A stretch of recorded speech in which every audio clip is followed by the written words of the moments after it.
Hello बच्चों। तो कैसे हो आप लोग के लिए फिर मैं एक नया सेट लेके पहुंच गया हूँ, प्रैक्टिस सेट। ये है आपका प्रीवियस ईयर क्वेश्चन 2022 का। ठीक है, तो मैं शुरू करता हूँ। मेरा नाम प्रकाश कुमार हुआ और ये रहा आपका क्वेश्चन नंबर फर्स्ट। और हाँ, एक चीज के लिए सॉरी, क्योंकि मैंने जहाँ से क्वेश्चंस उठाया है तो मेरे पास उतना हाई क्वालिटी इमेज अवेलेबल नहीं था। बट थोड़ा बहुत होगा, आप एडजस्ट कर सकते हैं। हम बाकी वर्बली बता देंगे कि हाँ क्या लिखा हुआ है। ठीक। तो 64 के अभाज्य गुणनखंड 2 का घातांक क्या हो सकता है? यानी एक्सपोनेंट ऑफ 2। अब 64 का है तो 64 को हम 2 के पावर में क्या लिख सकते हैं? 2 टू द पावर 7। देख लीजिए। 2 2 टू जा 4, 8, 16, 32, 64, 1 2 3 4 5 6। एक सेकंड, ये 6 हो जाएगा।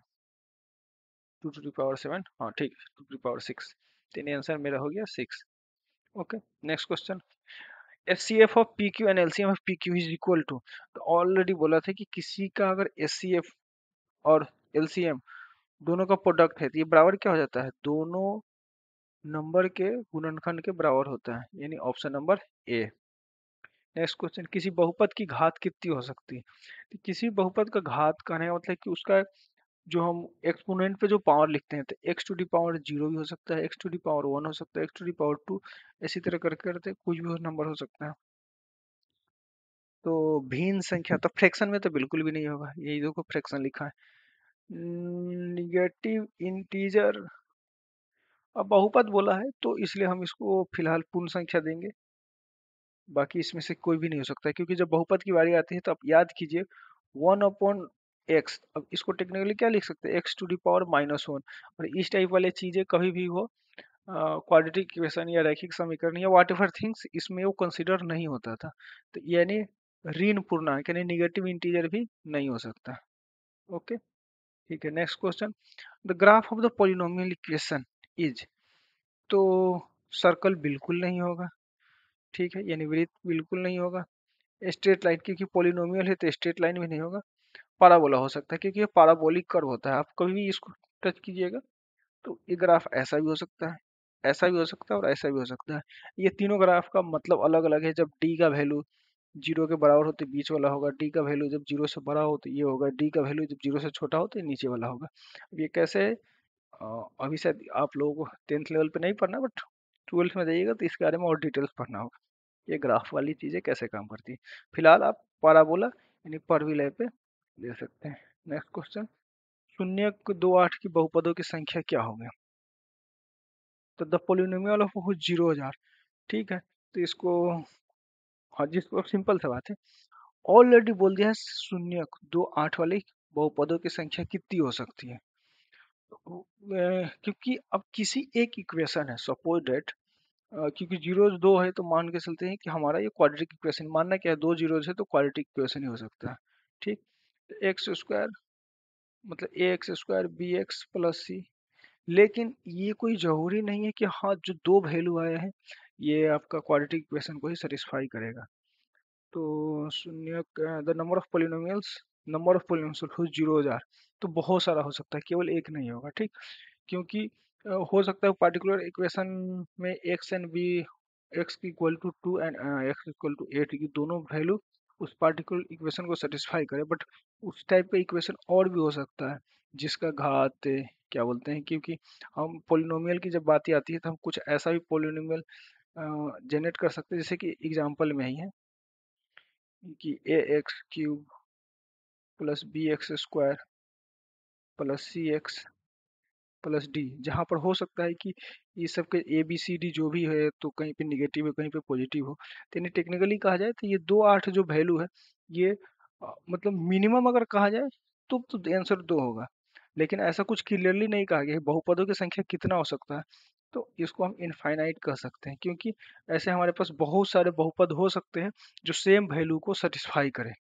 ये कोई हार्ड एंड फास्ट रूल नहीं है कि हाँ 2 8 है तो ये दो वैल्यू किसी एक ही इक्वेशन को सेटिस्फाई करेगा। ओके, चलिए next question. The zeros of the quadratic polynomial are 2 and 6, then the quadratic equation. तो ये तो सिंपल है, बता ही थे। अगर फर्स्ट वाला टर्म 1 हो, अगर फर्स्ट वाला टर्म यानी एक्स स्क्वायर का वैल्यू यानी ए इक्वल टू अगर 1 हो, उस केस में आपका ये क्या बोलते हैं शून्यकों का योग यानी alpha plus beta minus B by A हो जाता है, तो माइनस बी जो भी हो तो बीच वाला ही नंबर एडिटर हो जाता है, और ये दो नंबर दिया हुआ है तो शून्य का, ठीक है, दोनों को जब मैं ऐड करूंगा तो क्या आएगा 8, तो माइनस का 8 एक ही जगह दिख रहा है, तो यही आंसर हो सकता है।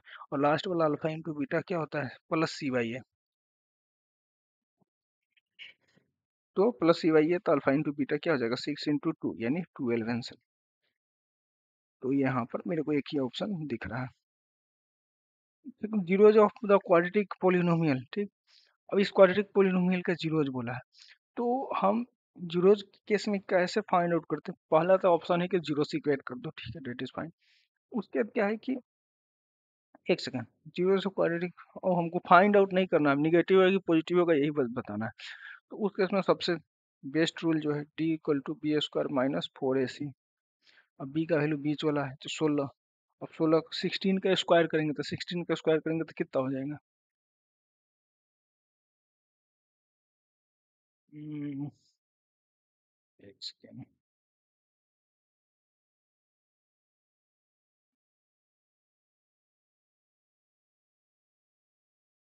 चलिए हम सही थे, 256 एंड 4 इंटू ए का वैल्यू 1 है, सी का वैल्यू 55, तो 256 माइनस 220 कितना आ गया मेरा 36, यानी डी का वैल्यू आ गया 36। इस केस में मेरा जो क्या बोलते हैं आंसर डी का वैल्यू यानी जीरो से बड़ा आया है, तो जब जीरो से बड़ा आता है तो both are not equal, both positive, नहीं बोथ निगेटिव भी नहीं होगा, क्योंकि जब इसको सॉल्व करेंगे या आप यहाँ पर सॉल्व करके ही देख सकते हैं वाई स्क्वायर। अब इसको किस दो टर्म में तोड़े कि ये 16 आ जाए, तो आप यहाँ इसको लिख सकते हैं 11y प्लस 5y, हाँ इसको प्लस में 11 इंटू 5, तो यहाँ से बोथ निगेटिव, तो ये में से कोई आंसर नहीं होगा, इक्वल तो नहीं हो सकता था, बोथ पॉजिटिव भी हो ही नहीं सकता था, तो वो होगा, ठीक, यानी दोनों ऋणात्मक। यहाँ से जब हम सॉल्व किए तो ये आ जाएगा हमारा y plus 11 and y plus 5। Okay, ऐसे इसका रूल होता है, और वो जब क्वाड्रेटिक इक्वेशन वाली एक स्पेशल लेक्चर होगा तो मैं बता दूंगा कि कैसे आप इजी वे में इसको पकड़ सकते हैं, लेकिन यहाँ पर फार्मूला बेस्ड था तो फार्मूला पर बैठा कर आप क्वेश्चन आंसर निकाल सकते हैं। जीरोज ऑफ पोलिनोमियल डिवाइस, ठीक है, एक दूसरे के व्युत्क्रम कहाँ है, ठीक, तो के का वैल्यू पूछा है, तो याद कीजिए अल्फा इंटू बीटा क्या होता है सी बाई ए, और एक दूसरे का व्युत्क्रम है, तीन, एक अल्फा है तो दूसरा क्या होगा 1/अल्फा, व्युत्क्रम मतलब उल्टा होता है अपोजिट, माइनस सी, तो सी की जगह पर क्या दिया हुआ है माइनस के, ठीक, एंड ए की जगह पर दिया है 2, और ये दोनों तो आपस में कैंसिल होकर आ जाएगा 1, यानी माइनस के इक्वल टू 2, यानी के इक्वल टू -2, के इक्वल टू -2 एक ही ऑप्शन है, ठीक। फिर नेक्स्ट क्वेश्चन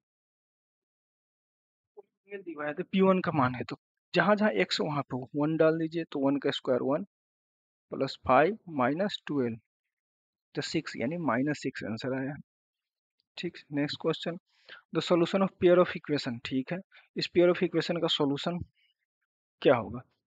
तो इन जनरल इस टाइप के में हम लोग रिलेशन निकालते हैं कि a1/a2 फिर b1/b2 इक्वल टू b1/b2।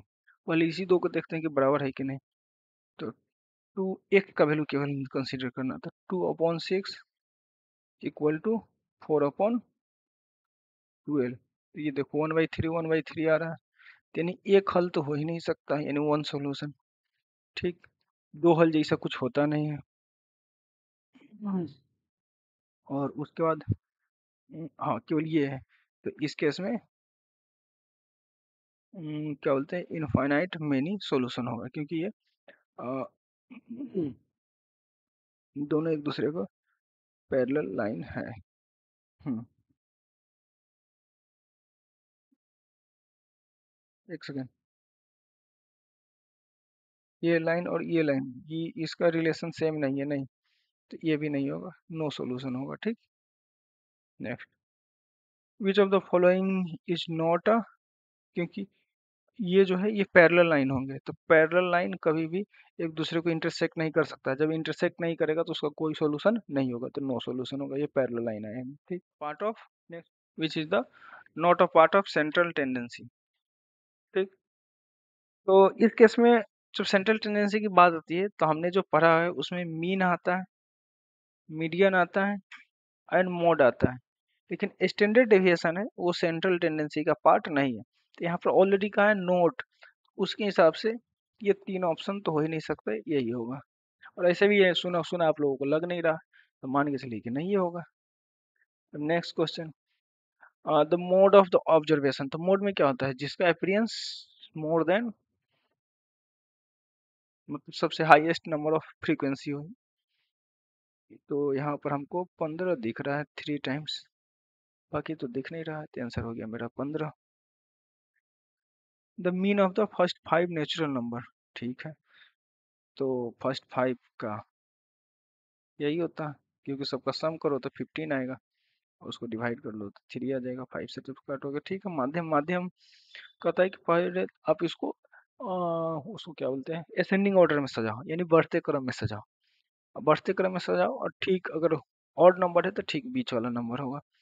तो जब बढ़ते क्रम में सजाओगे तो पहले आ जाएगा 6, फिर आएगा 7, फिर आएगा 8, तो 6 7 8, 8 के बाद मेरा आ जाएगा 12, फिर 13, फिर 14, फिर 15, टोटल है 3 3 6 7। ठीक है, तो 3 इधर 3 इधर, बीच में कौन सा आ गया, 12, तो आंसर मेरा कौन सा होगा, 12। Okay, next question, the difference of 3 times of median 2 times of, ये तो फॉर्मूला ही है जो हम लोग पढ़ते हैं, 3 median minus 2 mean equal to क्या होता है, मोड, ठीक, बहुलक।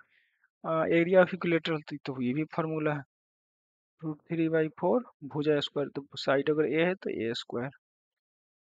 ठीक, if both circumference of the circle and the perimeter of the square are equal 88 centimeter, then कह रहा है कि both circumference of the circle and perimeter of the square, ठीक, दोनों अगर इक्वल है, ठीक, दोनों अगर इक्वल है तो क्या एरिया इक्वल होगा, वो तो कभी हो ही नहीं सकता। ठीक, बट ठीक है, मैं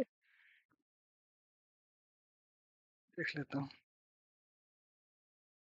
circumference 2πr equal to 88, actually में 2 × 22/7 इंटू आर इक्वल टू 88।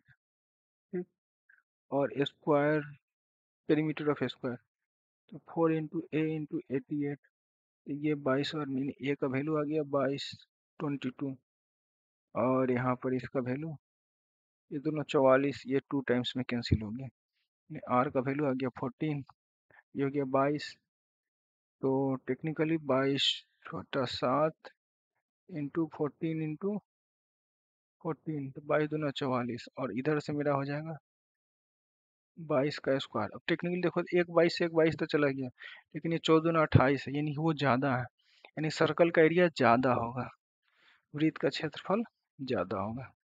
ठीक है, if each edge of the any cube is a unit then diagonal will be, cube का रहता है, क्यूब का डायगोनल जब भी हम निकालते हैं ना तो √3 ए होता है, और ए यूनिट दिया हुआ है, यानी ये ऑप्शन हो जाएगा।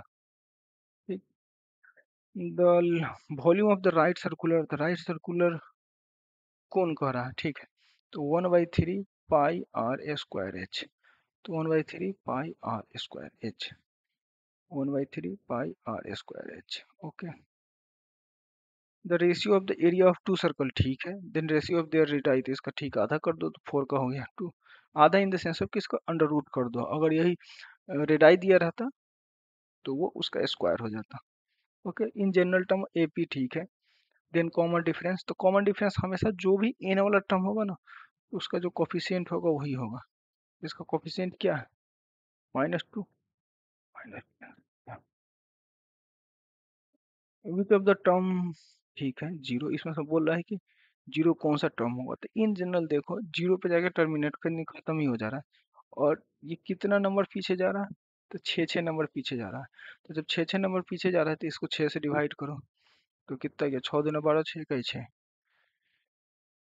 तो क्योंकि 21 बार में डिवाइड हुआ और जीरो भी एक नंबर होगा, जैसे कि सपोज डेट लूडो छक्का हम खेलते हैं, अगर हमको 5 आए तो कहाँ चलते हैं? अगर एक पर हम खड़े हैं तो 5 आएगा तो कहाँ चलेंगे? 2 3 4 5। ठीक, 6, क्योंकि देखो 1 2 3 4 5, 5 तो यहाँ पर गया, लेकिन टेक्निकली 6 है, तो वही बोला कौन सा पद है, तो 21 बार में डिवाइड किया तो 22वां पद होगा। ठीक, if right A B C, ठीक है, एक कोण 90 डिग्री है, ठीक है ठीक है ठीक है, ए सी, देन साइन सी। तो निकाल लो, आसान है।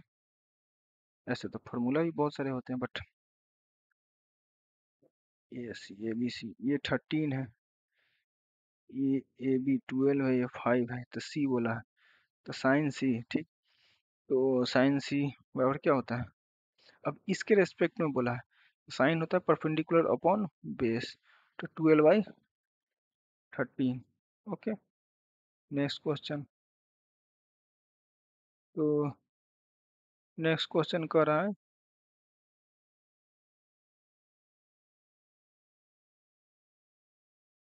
कि cos theta equal to P, then tan theta का मान क्या होगा?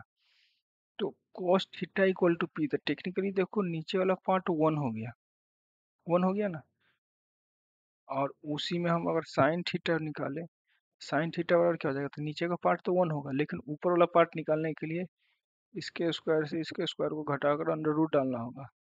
और टेन थीटा बराबर क्या होता है?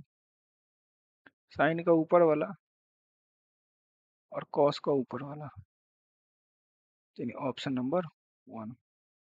फिर नेक्स्ट क्वेश्चन, 1/sin थीटा, तो कोसेक थीटा होता है, सिंपल।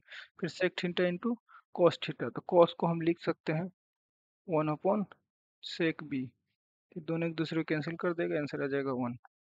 ठीक, नेक्स्ट क्वेश्चन, कॉट थीटा का वैल्यू इतना, देन सेक थीटा का वैल्यू क्या होगा? तो कॉट थीटा टेन का ठीक उल्टा होता है, टेन 30 का मान ये होता है, तो यानी कॉट के सेंस में थीटा का वैल्यू आ जाएगा 60, क्योंकि वो एक दूसरे का अपोजिट होता है, अगर ये 30 है तो 60 होगा।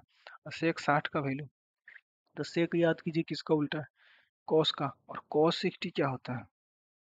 कॉस 60 साइन 30 के बराबर होता है, तो साइन 30 का वैल्यू 1/2, सेक ठीक इसके रेसिप्रोकल हो जाएगा, यानी 2, आंसर आ जाएगा इसका 2। Next, if A equal to इतना है, तो ए के केस में दोनों का वैल्यू सेम होता है, √2 ऊपर आ जाएगा 2/√2, यानी √2 आंसर होगा जब कैंसिल आउट कीजिएगा तो। ठीक, 2 sin अल्फा इक्वल टू 2, तो अल्फा इक्वल टू क्या है? तो अल्फा इक्वल टू 90 डिग्री, क्योंकि देखिए यहाँ से अगर हम लिखें तो साइन अल्फा इक्वल टू 2/2, ये अगेन 1, और 1 कितना का वैल्यू होता है? साइन 90, तो अल्फा इक्वल टू 90। अब ये देखिए tan 21 है, अब यहाँ पे देखिए इसको हम लिख सकते हैं tan, tan नहीं, हम इसको लिख सकते हैं cot 90 - 21। अब देखिए 69 आ जाएगा, cot 90 minus theta tan theta दोनों कैंसिल हो गया, आंसर आ गया 1। नेक्स्ट, ठीक है, दो ट्रायंगल है, दोनों का एरिया ये है, ए बी बी सी इतना है, देन पी आर क्या होगा? तो अब देखिए एक चीज ध्यान में रखो, ऑलरेडी हम बोले थे कि जब समरूप होता है ना, तो उस केस में क्या होता है कि अब एरिया दिया है तो इसके साइड का भी जो रेशियो होगा ना, तो इसके साइड का रेशियो दोनों ट्रायंगल का इसके स्क्वायर यानी अंडर रूट के बराबर होगा, यानी 3:2 होगा साइड का भी रेशियो। तो अब देखिए कि एक ट्रायंगल है ए बी सी और दूसरा ट्रायंगल है पी क्यू आर, ठीक, और ए बी 18 है, तो ए बी सी ऊपर है, तो ये 3 है तो ये 2 होगा, तो यानी अगर वो 18 है तो ये 12 होगा। ठीक, ये आर हमसे पूछा है, ठीक है, पी आर पूछा है, और बी सी है, बी सी 15 है, तो बी सी अगर 15 है तो ये 10 होगा। ठीक, A B C P Q R, तो पी आर पूछ रहा है, तो यही दोनों में से ना कुछ होना चाहिए।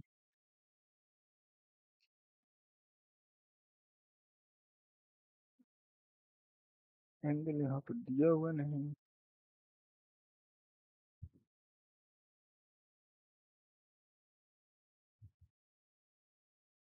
एक सेकेंड, हमने गड़बड़ लिखा है। ये ए बी सी ट्रायंगल है और ये है क्यू आर पी।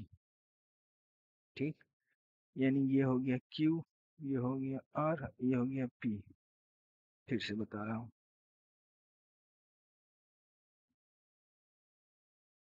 यहाँ देखिए ए बी सी, तो ए बी सी उसी के सम होगी Q R P. Q R P और पी आर, ये बोल रहा था, यानी ये 10 होगा। ठीक, ओके। अब ये triangle P Q R, P R square equal to, ठीक है, देन एंगल क्यू। अब गौर करो, ये एक ट्रायंगल है, हमको पता नहीं एंगल क्या है, लेकिन पी क्यू आर, ये होगा पी, ये होगा क्यू, ये होगा आर। ठीक, पी आर स्क्वायर यानी पी आर का स्क्वायर इक्वल टू ये दोनों के सम के बराबर हो। तो उस केस में भले ट्रायंगल वैसा नहीं बना है, लेकिन मान लो, ठीक, मान लो ये भी 90 हो सकता है, ठीक, मान लेना। क्योंकि ये कह रहा है पी आर स्क्वायर, यानी इसका स्क्वायर, ठीक, इस दोनों के स्क्वायर के, इस दोनों के स्क्वायर के सम के बराबर है, यानी ये एक्स है, ये वाई है, तो दोनों के स्क्वायर के बराबर है। ठीक, तो उस हिसाब से अगर मान लेते हैं कि ये सी है, तो C square equal to X square plus Y square है, ट्रायंगल है। अब इसमें एंगल क्यों बोला है, तो ये एंगल हमेशा, क्योंकि ये हाइपोटेनस की तरफ बिहेव कर रहा है, तो ये एंगल हमेशा 90 डिग्री होगा, पाइथागोरस वाला theorem. In P Q R S and T R the point of the side, ठीक है, रेस्पेक्टिवली सच दैट कि एस टी मतलब पैरेलल क्यू आर है। ठीक है, ठीक है, ठीक है, ठीक है। देन वैल्यू फिर, ठीक है, हम ट्रायंगल बनाते हैं। ये हो गया पी, ये हो गया क्यू, हो गया आर। ठीक, S and T R the points of the side and P Q and P R respectively की दोनों पैरेलल है। ठीक, किसके पैरेलल होगा, ये एस है, ये टी है, एस टी पैरेलल, ये दोनों एक दूसरे के पैरेलल होगा। ओके, अब कर रहा है पी एस एक्स है, तो पी एस एक्स है, एस क्यू जो है एक्स माइनस टू है। ठीक है, P T X plus two है, और P R X minus one है। ठीक है, then the value of X. अब देखो, जब ये पैरेलल होता है तो याद करो उस केस में क्या है, उस केस में है कि P S upon S Q equal to P T upon P R, X equal to X minus two equal to X plus two X minus one. अब इसको सॉल्व करना होगा, सॉल्व करेंगे तो हमको एक्स का वैल्यू आ जाएगा। ठीक, तो सॉल्व करते हैं। तो सॉल्व करेंगे तो ध्यान दीजिए, डायरेक्ट मैं लिख रहा हूँ इसको प्रोडक्ट करके, x square minus x, x square minus x, इसको जब सॉल्व करेंगे तो एक्स स्क्वायर, क्योंकि ए प्लस बी है माइनस बी है, माइनस फोर, तो एक्स स्क्वायर से x square cancel, x x cancel, x का वैल्यू आ गया 4 ओके, इन ट्रायंगल, ठीक है, ठीक है, ठीक है, ठीक।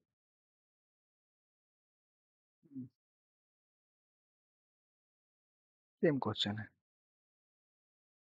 ए ये बी ए सी, ठीक है, D at the point of A B and A C, D, ये दोनों एक दूसरे का पैरेलल है। इसमें कहा है ए डी और डी बी, ए डी और डी बी 4:5 है, ए डी को 4 लेते हैं तो ये 5 है, और ए सी 18 है, ये बी सी 18 है। इसको एक्स मान लो, क्योंकि ये इस टू में दिया है, तो कुछ इसका फैक्टर हो सकता है जो दोनों में कैंसिल आउट हो गया होगा। तो इसके हिसाब से ये भी 4x 5x होगा।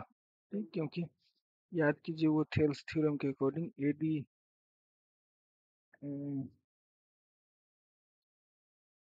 ए D upon D B equal to A upon A C.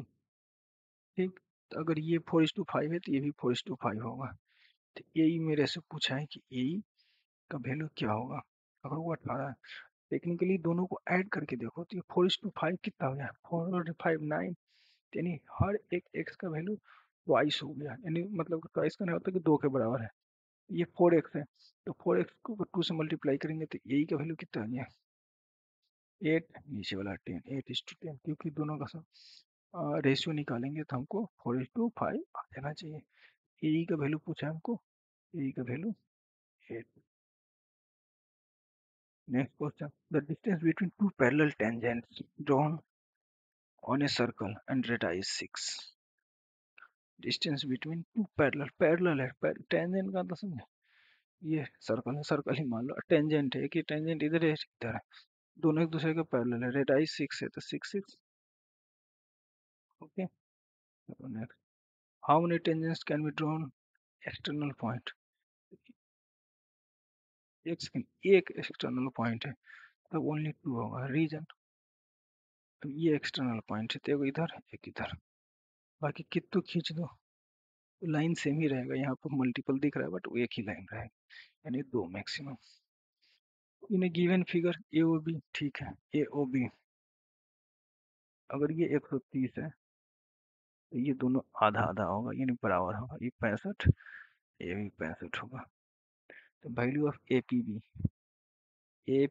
B, हाँ इस दोनों का सम 180 के बराबर है, तो ये 130 है तो ये 50 होगा। In a given figure T P T Q R two tangent, ठीक है, the circle with centre is O, ठीक है, such that the P P Q P P Q P P Q T Q 50 है तो 25 25 होगा, O P Q, एक second, O P Q, ठीक है, अब ध्यान देना, ये 50 है, ये 50 है, ठीक, और ये जो एंगल है ये 90 डिग्री का होता है, ये 50 है, इस दोनों एंगल का सम 180 होता है इस दोनों का, तो अगर ये 50 है तो कितना हो गया, 130। अब ये 130 है तो इस दोनों के भी सम कितना होगा, इस केवल दोनों का 50, तो यानी ये हो गया 25, और ये 90 है तो 90 माइनस 25, 65 डिग्री। एक सेकंड, नहीं, ओपी क्यू केवल ये एंगल बोला है तो 25 डिग्री, हम उधर वाला ले रहे थे तो इधर वाला 25 हो जाएगा, ठीक है। The number of common tangent of two circle it touches each other externally, two circle है एक्सटर्नली टच कर रहा है, तो कॉमन टेंजेंट 1 2 3, टेंजेंट का मतलब क्या, दोनों एक दूसरे को टच करें, उसके अलावा कॉमन टेंजेंट दोनों नहीं होगा, 3 ही होगा। In the given figure point to the centre of the circle A O B, ठीक है, 40 degree, then the value of O A B, O O A B, ठीक है। ये तीनों का सम तो हम जानते हैं कि 180 होता है, बट अगर ये 40 है तो ये दोनों एंगल जो है ना बराबर होगा, तो ये दोनों का सम 140 के बराबर होगा, तो यानी ये 70 ये 70। Abscess of all point on the x axis, तो एक्स एक्सिस पे कह रहा है कि वाई अक्ष पे सभी बिंदुओं की भुज क्या होती है, ये देखो ये लाइन है, ये वाई है, ये एक्स है, अब इस पे क्या होगा, तो इस पे हमेशा एक्स का वैल्यू 0 होता है, X equal to 0। Okay, next question, the common difference, ठीक है, तो T2 - T1, तो ये 0 ही है, तो दोनों का डिफरेंस देखो कितना दिख गया, 1/8 इन जनरल टर्म, ठीक है। देन द फर्स्ट टर्म, तो फर्स्ट टर्म निकालने के लिए हम लोग क्या करते हैं, n का वैल्यू 1 डाल देते हैं, तो यानी -2, the coordinates of the mid point of the line segment joining, ठीक है, तो इन दोनों को ऐड करके 2 से डिवाइड कर देते हैं, तो पहला -6 और दूसरा -4, यानी ऑप्शन ये है, एक सेकंड, पहला -6 दूसरा -4, ये सी ऑप्शन नहीं होगा, वो सी कुछ ज़्यादा ब्लर हो गया, बट ठीक है मैं पढ़ दे रहा हूँ। यदि त्रिभुज के कोनों का निर्देशांक, ठीक है, ये है, तो इसके केंद्र, केंद्र क्या होता है, तीनों मतलब कोऑर्डिनेट्स का सम को 3 से डिवाइड कर दो, तीन ऑप्शन ये नहीं होगा, ठीक है, 3 से डिवाइड हम करते हैं, 2 से नहीं, ये तो पॉइंट ठीक है, और कोलिनियर। तो जब पॉइंट कोलिनियर होगा ना, तो हम लोग क्या करते हैं, उसके एरिया को जीरो से इक्वेट कर देते हैं, हमारा वो पॉइंट आ जाता है। ठीक, क्योंकि सब एक ही लाइन में है। तो एरिया की क्या फार्मूला होगा, यानी 2 यानी x1 equal to y2 minus y3 के माइनस यानी +3। सीधा लिखने के लिए बीच वाले टर्म को अगर माइनस डाल तो ज़्यादा बेटर रहता था, कि सीधा सीधा आ जाता है। 3 + 3 एंड +6 3 माइनस के।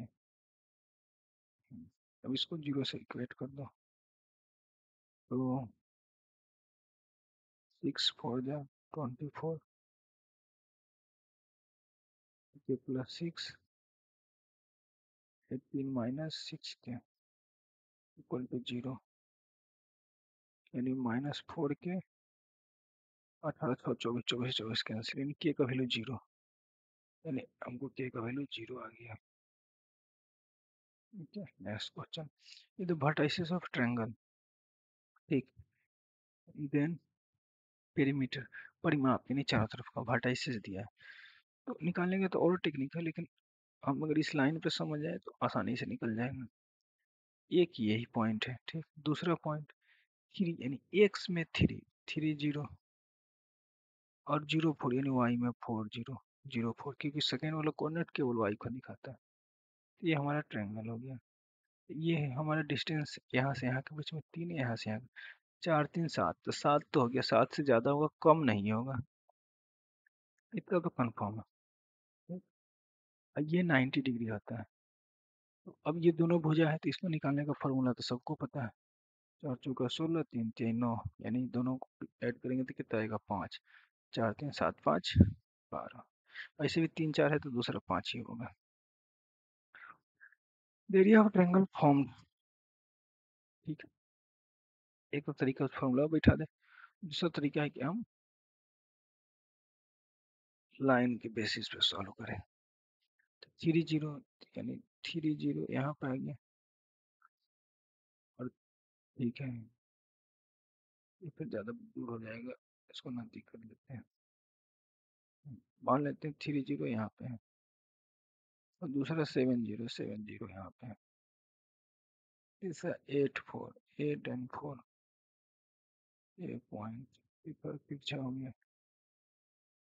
हम्म, अच्छा हो गया ना। अब दूसरा ऑप्शन है ना, चलो फॉर्मूले बिठा देते हैं। तो 1/2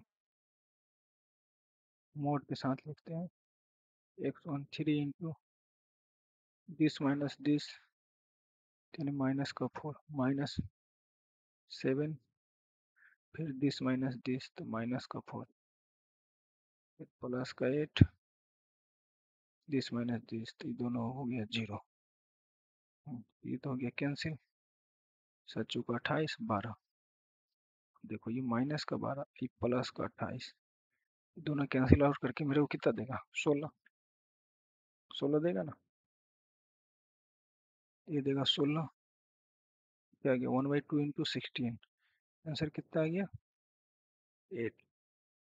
next, the sum of all three angles 180। Triangle of P Q R, ठीक है, और एक ट्रायंगल है P Q R, P Q equal to P R, कर है कि दोनों साइड बराबर, ठीक है, और क्यू का वैल्यू 40 है, तो अगर साइड बराबर है तो एंगल ही बराबर हो। ठीक, तो अब ये 40 40 80 हो गया, तो दूसरा कितना होगा 100, क्योंकि सबका सम 80 के 180 के बराबर होता है। और व्हाट वैल्यू ऑफ के, द इक्वेशन, ठीक है, रिप्रेजेंट द कोइंसिडेंस लाइंस, ठीक, तो कोइंसिडेंस लाइन का मतलब समझे क्या होता है, कोइंसिडेंस मतलब कि,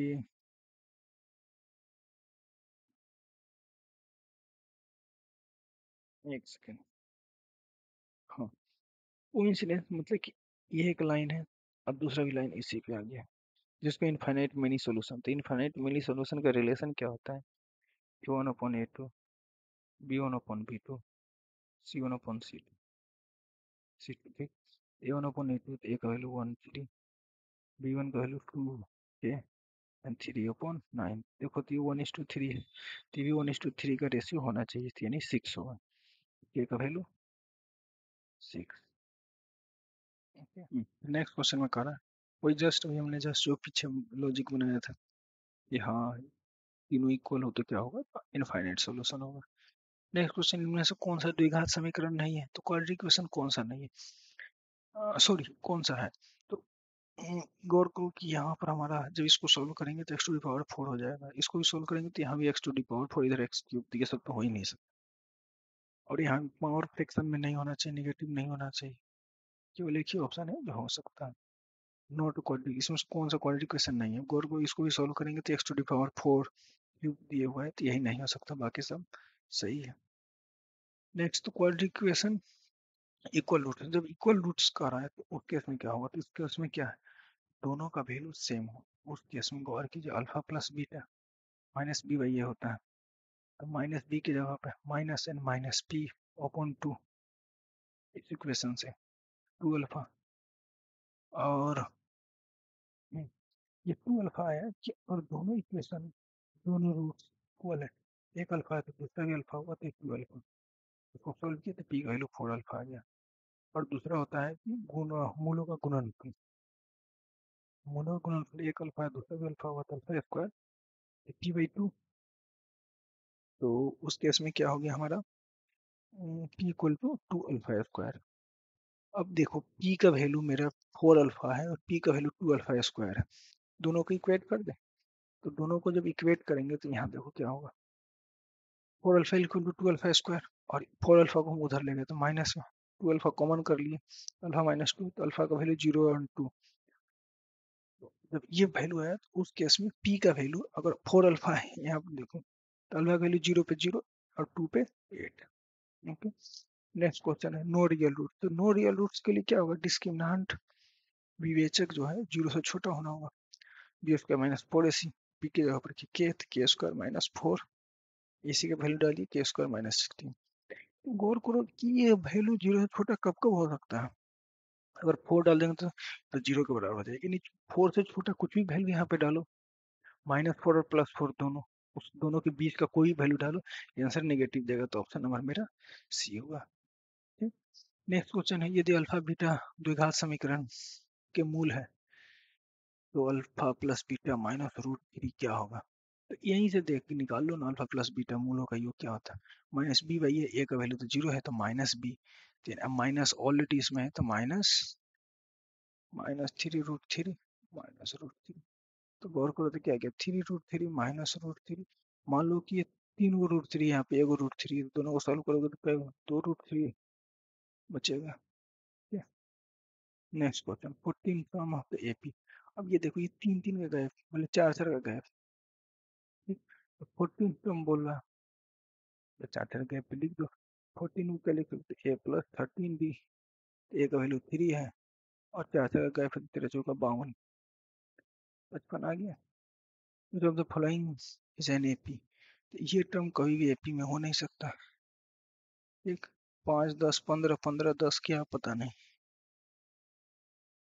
-2 -2 -2, तो यही हो सकता है, एक ही बोला है, दूसरा तीसरा तो ये सब हो भी नहीं सकता, क्योंकि इस दोनों के बीच का गैप हाफ है, इस दोनों के बीच का गैप भी हाफ है, ये भी हाफ है आई थिंक, नहीं ये 1 से छोटा है, ये पहले होता है बाद में होता है तो हो जाता है।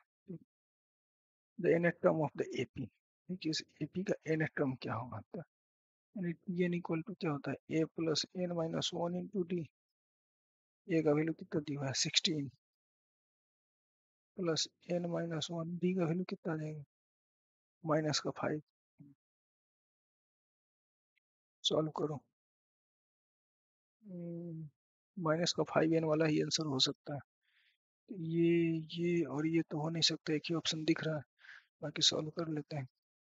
इसको सॉल्व करेंगे तो -5n, -1 + 5, 21/-5n, एक ही ऑप्शन मेरे को दिखा। ठीक है, नेक्स्ट क्वेश्चन।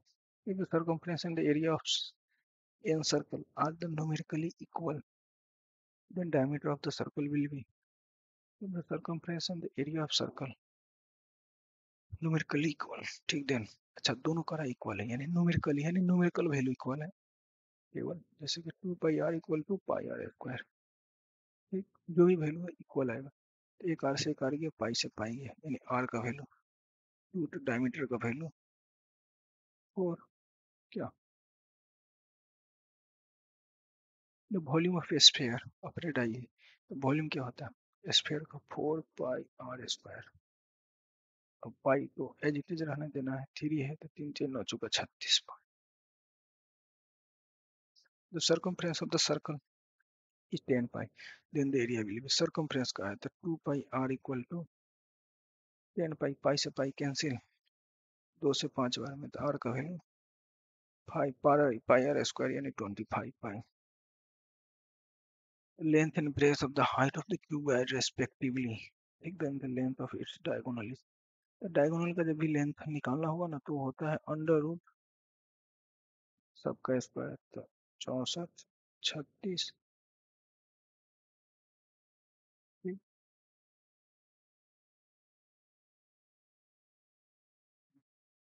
64 36 और 25, तो कितना आ गया 125, यानी 5√5। Next question, the area of semi circle of radii 4 equal to, semi circle का एरिया का है तो इन जनरल क्या होता है पाई आर स्क्वायर, उसे डिवाइड कर दो, इक्वल टू का 16 हो गया, 8 पाई, अच्छा 22 भी है तो 22/7 × 8, एक सेकंड, R2 16 ये नहीं होगा, ये होगा, use of the following can not be probability of any event, एक से ज्यादा नहीं हो सकता। The minimum probability of, minimum किसी भी चीज का क्या हो सकता है, जीरो है, यानी वो इवेंट हो ही ना। The die is thrown, the probability is getting odd number, तो odd number 1 3 5, टोटल है 6, एक पॉसिबिलिटी 3 यानी 1/2। The probability of winning match is equal to the probability of losing, तो ये हो गया, क्योंकि इसको सब करोगे तो 1 - 0.7, तो 0.33 में क्या लिख सकते हैं, 3/10। एक ऑलराउंड रैंडमली वेल सफल, यानी अच्छे से उसको मिक्स करके रखा है। Probability of getting the black king, अब ब्लैक और किंग होना चाहिए, तो टोटल ब्लैक 26, इसमें किंग कितना 2, ठीक, इसकी दो, टोटल कितना है 56, 1/28, सॉरी 52 रहता है यानी 26। ओके, 10 1 - 1/1, दोनों मिलकर हो गया 0, साइन 0 का वैल्यू के बराबर, ठीक। ऊपर है साइन 60, तो साइन 30 1/2, कॉस 30 और 30 हो गया √3/2, 2 से 2 कैंसिल, 1/√3, और कॉट 3 कॉट 30 साइन 60 के बराबर होगा, तो साइन, तो ये भी कैंसिल, यानी 1 आंसर। बिंदु किस पाद में है, तो दोनों पॉजिटिव यानी फर्स्ट पाद में। मूल बिंदु से इसकी दूरी क्या होगा, तो ये नंबर कुछ भी हो, 1√x² y² के ही बराबर लिखते हैं मूल बिंदु से, अगर आप पूछता है तो। ठीक है, तो बीच की दूरी क्या होगा, तो दोनों के डिफरेंस का स्क्वायर कर दो, तो 3 और 8 के बीच का डिफरेंस का कितना है 3 का स्क्वायर, प्लस इस दोनों के बीच का डिफरेंस 4, 4 का स्क्वायर, कितना आ गया 9 4 13, 13 हुआ। बट एक चीज इसमें मिसिंग है, एक सेकेंड, नहीं नहीं नहीं, ये 9 होगा, ये 16 होगा, यानी 5 इकाई होगा, क्योंकि अंडर रूट में होता है, तो आ गया 25, तो 25 का हो गया 5, ठीक है। The graph of the line, ठीक है, पासिस थ्रू, चलो अच्छा लाइन एक ही ग्राफ है, तो गौर ना, मैं बताया हूँ, एक से y इक्वल टू 4, यानी y का वैल्यू हमेशा 4 आए हर पॉइंट पे, तो यहाँ पे तो ये एक का वैल्यू हो गया 3y, जो जो भी हो 30, तो इस पॉइंट पे हमेशा x का वैल्यू 3 होगा। अब ये मान लेते हैं कि 0.4 हो, क्योंकि हम वाई वाला कोऑर्डिनेट को राइट साइड लिखते हैं। इस पॉइंट पे वाई का वैल्यू हर जगह 4 होगा, ये रहा। तो कोऑर्डिनेट 0,4। एक सेकेंड, तो नहीं तो ये भी हो सकता है, जरूरी नहीं कि 0,4, 2 4 भी हो सकता है। द ग्राफ लाइन पासेस, यानी हमारा वाई का वैल्यू ऑलवेज 4 दिखना चाहिए, तो वाई तो राइट साइड में रहता है, तो होगा नहीं। तो कोऑर्डिनेट ऑफ द ओरिजिन, तो भाई तो सबको पता है मूल बिंदु का क्या, which of the following smallest natural number. जब भी नेचुरल नंबर की बात है तो कौन होता है, which of the following rational number. अच्छा, रेशनल नंबर यानी पी वाई क्यू के फॉर्म में लिख सकते हैं, तो ये देखो ये 5 आ जाएगा, बाकी ये सब अपरिमेय, ये भी अपरिमेय, ये भी अपरिमेय, तो एक ही ऑप्शन है। Which of the following the irrational number, यानी अपरिमेय संख्या। √5 से √5 को मल्टीप्लाई करो, 5 आ जाएगा, ये आ जाएगा 4, आ जाएगा 3, नीचे आ जाएगा 3√3। या इन जनरल सीधा ही देखो ना, 1/3 आ रहा है, 9×27। इसको सॉल्व करेंगे तो 1/√3, √3 इरेशनल नंबर है, तो which is the following an irrational number, यानी यही ऑप्शन होगा। क्योंकि टेक्निकली इसको मैं क्या लिख सकता हूँ, 1/3 का रेकरिंग को याद करो, मैं क्या लिखा था, इसको सॉल्व करना है तो पहले तो एजिटेड उतार दो, उसका जिस पे रेकरिंग नहीं है उसको सब्ट्रैक्ट करके, अब रेफ से डेसिमल के बाद देखो कई नंबर, डेसिमल के बाद एक नंबर है तो एक ही यहाँ पर डिजिट आएगा जो भी है, लेकिन रेकरिंग है तो 9 से रिप्लेस करते हैं, तो अब देखो ये कितना आ गया 9, और इसको सॉल्व करो तो 4/3, इसको सॉल्व करो ये आंसर आएगा। ये टेक्निकली रेशनल नंबर देखो पी वाई क्यू के फॉर्म में आ गया, बट ये रेशनल नंबर है। Okay next, P Q at 2 primes then S C F will be. अगर ये दोनों प्राइम नंबर है तो एस सी एफ हमेशा 1 होगा। अभी बताए थे कि उस नंबर को लिख दो और जितने भी नंबर पे रेकरिंग है उसको 99 से रिप्लेस कर दो, एस सी एफ हो। ठीक है, तो 18×4 = 72, यानी 18 आएगा। ठीक। तो एच सी एफ तो छोटा नंबर भी हो सकता है, लेकिन एच सी एफ वो मिनिमम नंबर आता है जिससे वो दोनों डिवाइड हो जाए, डिवाइड तो 2 से भी हो जाए, लेकिन 18 वो छोटा नंबर है जिससे दोनों डिवाइड हो जा रहा है, मतलब छोटा नहीं उसका जस्ट छोटा। ठीक। रेशनलाइजिंग फैक्टर, तो रेशनलाइजिंग फैक्टर यानी ऐसा फैक्टर जिसको रेशनल बना दे, तो गौर करो इसको 4:3 लिख सकते हैं, अब 4 को बाहर निकालेंगे तो 2√3, यानी √3 ही केवल है जिससे मल्टीप्लाई करेंगे तो इसका बेड़ा पार लग जाएगा। P is the positive integer, then the positive even integer। ये जो है पॉजिटिव इंटीजर है, कौन सा है पता नहीं, और लेकिन पॉजिटिव है। अगर पॉजिटिव इवन इंटीजर खा रहा है, कोई भी नंबर हो उसमें 2 से मल्टीप्लाई कर दो, क्योंकि P का वैल्यू मान लेते हैं कि 1 2 3 4 5 समथिंग हो, लेकिन अगर उसमें हर में 2 से मल्टीप्लाई कर दे तो ऑलवेज इवन नंबर देगा, यानी फ्रॉम नंबर देगा। ओके, इस the following terminating decimal. Terminating decimal के लिए होता क्या था कि हंस पार, मतलब अंश और हर होता, हर वाले पार्ट में डिनोमिनेटर में 2 का पावर समथिंग हो या 5 का पावर समथिंग हो, या 2 × 5 दोनों का पावर समथिंग, उस केस में टर्मिनेटिंग 41 को लिख ही नहीं सकते, 81 3⁴ हो जाएगा। इसमें 15 के साथ साथ 15 या 45 3 भी शामिल है, तो ये भी नहीं हो सकता, एक ही नंबर दिख रहा है, क्योंकि इसको 16×5 लिख सकते हैं, 2 के पावर, या ये 5 तो आ ही रहा है। ठीक है, दूसरा following non terminating, non terminating यानी जो टर्मिनेटर का नहीं करे, 4×100 ये भी है, यानी इसके अकॉर्डिंग आंसर नहीं होगा, अभी तो जस्ट बताए थे, ये भी नहीं होगा, ये भी नहीं होगा क्योंकि दोनों सेम ही है, तो एक ही ऑप्शन मेरा बचा C. Fit and find the complementary angle, supplementary angle होता है, कॉम्प्लीमेंट्री एंगल होता है। ठीक। तो पूरा कोण का है, पूरा कोण में क्या होता है कि इस दोनों एंगल का सम कितना हो, 90 के बराबर हो, दोनों का सम 90 के बराबर होगा, तो भाई कौन सा बराबर हो सकता है।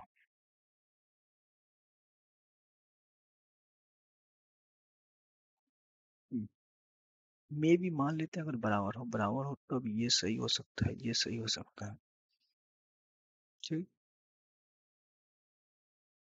एंड ये करा सेक थीटा, नहीं साइन और कोसेक के बीच में रिलेशन नहीं, ये तो बिल्कुल नहीं। और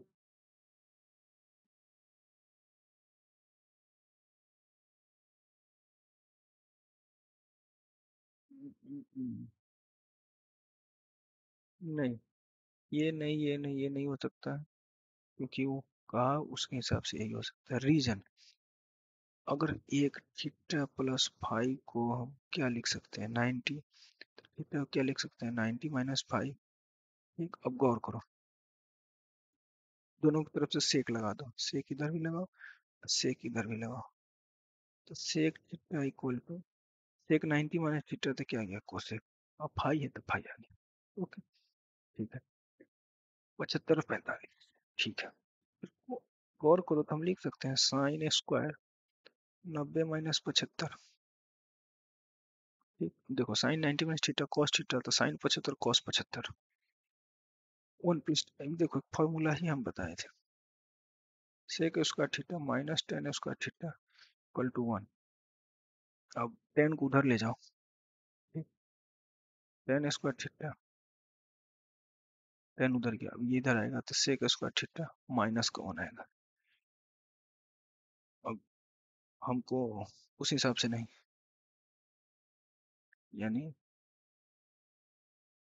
हम्म, ये होता है। अब देखो टेन को उधर ले जाओ बस, sec square theta equal to 1 plus tan square theta, देखो 1 प्लस टेन स्क्वायर थीटा ही पूछा, कैंसिल हो जाएगा sec square theta.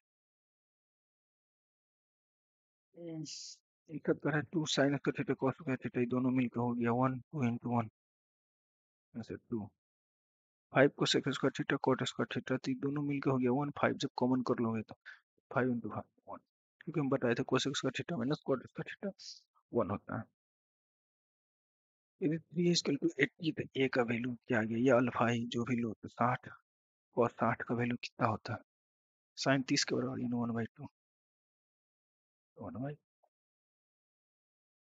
Next question, sine theta equal to 1 upon alpha, 1 upon A, 1 upon B, then tan. देखो sine theta को हम क्या लिखे, इसके अकॉर्डिंग 1 अपॉन ए, इसके according 1 upon B, tan theta बराबर क्या होता है, sine theta upon cos theta, तो साइन थीटा 1 अपॉन ए, ये आ गया 1 अपॉन बी, दोनों एक दूसरे के ऊपर चला गया तो बी बाई ए आ गया, बी बाई ए। इसका मान हो सकता है, तो ये मान टेन 30 का होगा, एक से, देन टेन थीटा बनाओ, ठीक है। तो इसको हम सॉल्व कर लेते हैं, ठीक, या है दो ही तरीका, तो उसमें एक टर्म उसमें आएगा, तो हम एक्स को क्या लिखें, ठीक है।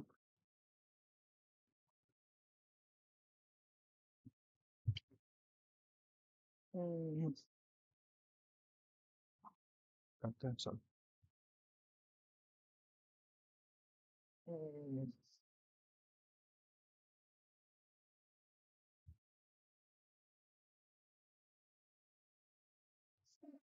वही तरीका ही हो सकता है, ठीक है।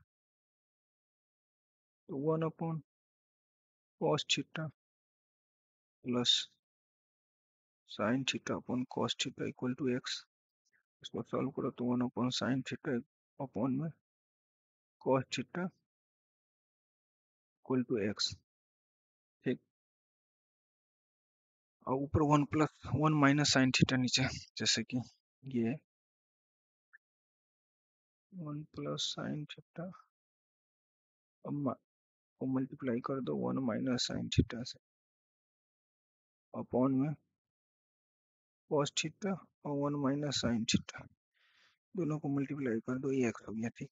ऊपर देखो 1 minus sine square theta A plus minus B, 1 minus sine square theta cos cos square theta, तो गौर करो कि ये दोनों मिलकर हमको क्या दे दिया, cos square theta, x cos एक कॉस गया, तो मेरे यहाँ पे आ गया cos theta upon 1 minus sine theta, x का वैल्यू, तो अब इसको उलट देते हैं, तो इसको उलट देंगे तो 1 अपॉन एक्स और क्या आ जाएगा, 1 minus sign theta upon cos theta, ठीक, क्लियर।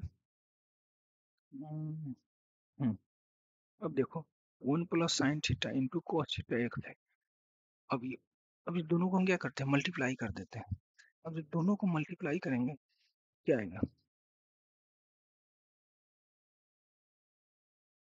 क्या आ जाएगा, वन आ जाएगा आई थिंक,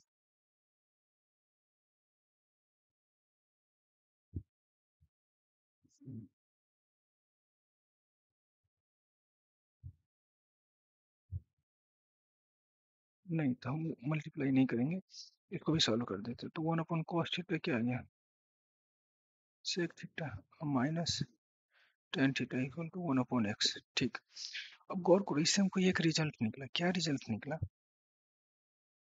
कि sec theta plus tan theta यदि x है तो sec theta minus tan theta 1/x होगा। हमसे टेन थीटा पूछा है तो हम इसको सब ट्रैक कर देते हैं।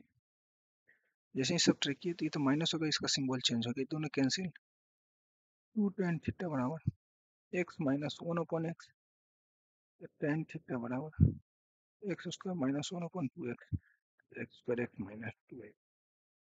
क्लियर। नेक्स्ट अंत वाला तो सब बना। देखो 1 + tan² थीटा, गौर करो सेक स्क्वायर थीटा बोला ही तो, sec square theta minus tan² theta 1 इधर गया तो ये आ गया sec square theta. Sec square theta को 1/sec है तो उसको अपोजिट करेंगे तो क्या हो गया, साइन स्क्वायर थीटा। फाई है, हम थीटा से रिप्लेस कर दिए हैं तो हो गया कॉस स्क्वायर थीटा, दोनों मिलके आ गया 1। Okay, okay the end. तो ये आपका बिहार बोर्ड का मैंने 2023 भी डिस्कस कर दिया, 2022 भी डिस्कस कर दिया। इसके साथ मैंने कुछ मॉडल पेपर भी रखा है। अब मैं इसके आगे आपके लिए मॉडल पेपर डिस्कस कर देंगे, क्योंकि क्वेश्चंस लगभग लगभग सेम ही रहते हैं और प्रीवियस ईयर क्वेश्चंस मेरे को मिल नहीं रहे, तो मॉडल पेपर की थोड़ी सी क्वालिटी भी अच्छी है। इसके बाद मैं क्या करूँगा, मॉडल पेपर जो आपके लिए इम्पोर्टेंट है, क्वेश्चंस भी आए तो वो क्वेश्चन मैं डिस्कस कर दूंगा ऑब्जेक्टिव ओनली, क्योंकि सब्जेक्टिव भी कहीं ना कहीं उसी से कंसेप्ट रहता है। ऑब्जेक्टिव एक बार में 100 क्वेश्चन डिस्कस करें तो लगभग लगभग हर टाइप का कंसेप्ट आ जाता है। तो ठीक है, ओके बाय। फिलहाल आज के लिए तो अपनी तैयारी को जम्स कर लगे रहिए और आपका डेफिनेट 50/50 मैथ में आने की गारंटी मेरी है। ओके, जय हिंद।